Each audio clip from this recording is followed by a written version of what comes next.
A veces pasa, ¿no?, que para entender de verdad lo que es tu casa, tu hogar, tienes que irte. Tienes que poner a lo mejor un océano de por medio para darte cuenta de lo que de verdad significa.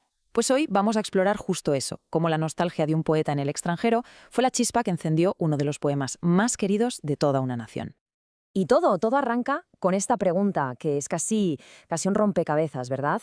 ¿Es posible que la distancia haga que el cariño crezca? O a lo mejor simplemente nos revela algo que siempre estuvo ahí, pero que de tan cerca éramos incapaces de ver. Bueno, pues vamos a meternos de lleno.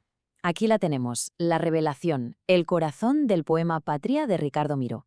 Es la gran paradoja del que se va, descubrir un amor que solo se hace gigantesco cuando miras atrás desde muy, muy lejos.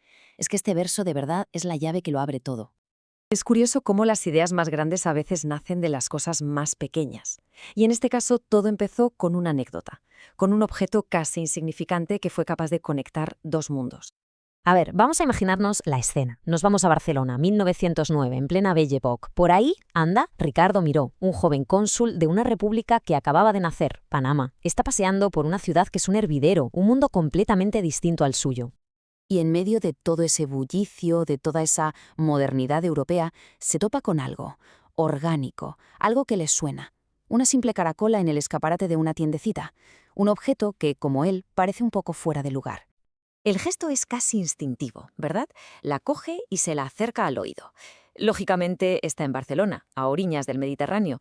Lo normal sería escuchar el murmullo de ese mar, el sonido de donde está. Pero no, no es eso lo que oye. Y aquí está la magia.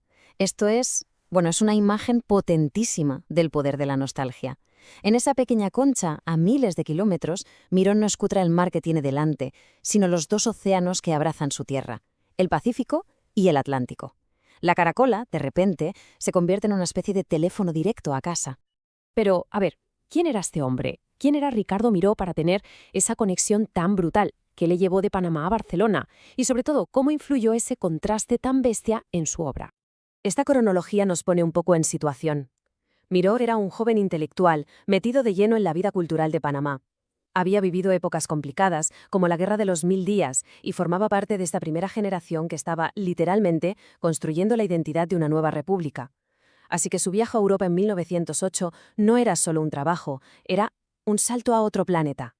Y aquí es donde vemos el contraste, el choque de dos mundos de una forma brutal.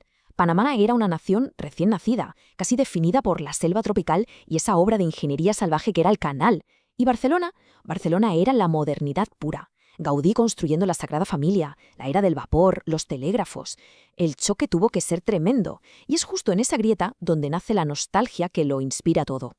Entonces, la gran pregunta es, ¿cómo convierte Miró todo ese sentimiento, toda esa lejanía, en poesía?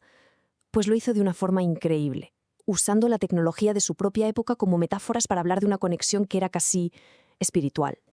Y claro, volvemos a la caracola. Con este verso, Miró pone la idea sobre la mesa. Él es un receptor. Su cuerpo, su memoria, son como un aparato que capta las señales de su patria, sin importar lo lejos que esté.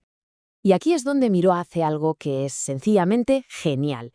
Usa la tecnología punta de 1909, el telégrafo. En plena era del código Morse, él se imagina a sí mismo como un telégrafo del alma.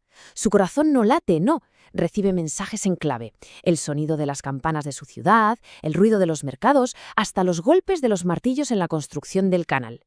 Vale, si el corazón es el aparato que recibe, ¿cuál es el mensaje? Pues para Miró, la patria no es tanto un sitio en el mapa, es, más bien, una colección de recuerdos. Trozos de vida, algunos buenos, otros malos, que todos juntos forman lo que somos. Y con esto llegamos a la segunda gran metáfora tecnológica del poema. Los barcos de vapor de la época tardaban unas 2 semanas en cruzar el Atlántico. Pues así es como Miró sentía que le llegaban los recuerdos. No de golpe, sino poquito a poco, como barcos enormes y majestuosos cargados de nostalgia que iban llegando al puerto de su mente. Y todo esto nos lleva, yo creo, a la parte más famosa, la más brillante quizá, del poema. A esa idea de que el tamaño de Panamá, su pequeñez, no es una debilidad, sino todo lo contrario. Es su mayor fortaleza emocional. Es que esto es la revelación final. Miró le da la vuelta a un hecho geográfico, a algo que podría parecer una limitación, y lo convierte en una ventaja superíntima. Su país es tan pequeño que se lo puede guardar entero en el corazón, como si fuera un tesoro. Es una patria portátil que se puede abrazar con el alma. A ver, para que nos pongamos en situación, esta es la superficie de Panamá. Pensemos que en esa época el mundo estaba dominado por imperios gigantescos, como el británico o el austrohúngaro. Comparado con ellos, Panamá era diminuto. Y esa compacidad es clave. Claro, esta forma de verlo se puede resumir en varias analogías muy de la época. No era ser insignificante, sino tener el valor concentrado. Era como un diamante perfecto, pequeño, pero de un valor estratégico brutal por el canal. O como una nación postal que te cabe entera en la cabeza. O incluso un país telegrama, un mensaje breve, directo al grano y absolutamente esencial para el mundo. Pero lo increíble de todo esto es que la genialidad de Miró no se ha quedado vieja. Para nada. De hecho, su idea sobre el valor de lo pequeño, de lo compacto, es hoy, en nuestro mundo digital y globalizado, más relevante que nunca. A ver, si tuviéramos que actualizar la metáfora de Miró, ¿cómo lo haríamos? Si él usó la tecnología de su tiempo, nosotros podemos usar la del nuestro, ¿no? La idea es la misma, solo que el cacharro es diferente. Pues ahí está la clave. Hoy, Panamá podría ser un país pendrive. Físicamente pequeño, sí, pero un centro neurálgico que almacena y transfiere un valor global gigantesco. En una época donde los microchips y la fibra óptica mueven el mundo, la visión de Miró de que lo más poderoso no tiene por qué ser lo más grande es que fue un profeta. Al final, si lo pensamos, da igual la tecnología, da igual la geografía. Lo que Miró descubrió es una especie de ley universal de las emociones humanas.